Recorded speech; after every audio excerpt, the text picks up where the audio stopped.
தருமபுரி மாவட்டம் பஞ்சப்பள்ளி காமராஜ் நகரில் புதிய மின் இணைப்புக்காக மின்கம்பம் நடும் பணியில் ஈடுபட்ட சீரிநள்ளி கிராமத்தைச் சேர்ந்த மாதேசன் என்ற மின்வாரிய ஒப்பந்த ஊழியர் மின்சாரம் தாக்கி உயிரிழந்தார்.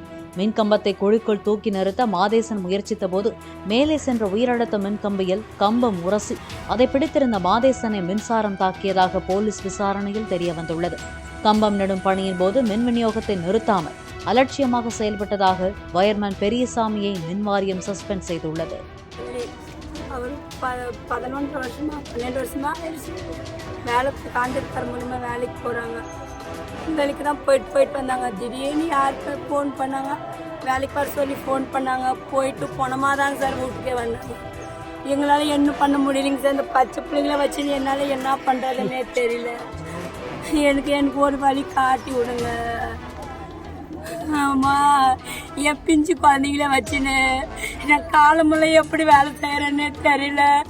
எங்கள் வீட்டுக்கார் எனக்கு தனியாக எங்கேயும் அனுப்பந்து கூட இல்லை. எங்கள் வீட்டுக்கார் இல்லாமல் நான் என்னால் எப்படி தான் இருக்க முடியும்னே தெரியல. மூஞ்ச மறந்து கூட என்னால் வாழ முடியாது. எங்கே போனாலும் கூட தான் கூட்டின்னு போவாங்க. இதை எப்படி தான் படிச்சுட்டு எப்படி தான் இருக்கிற போகிறேன்னே தெரியல. எனக்கு ஒரு நல்ல வழியை காட்டி விடுங்க.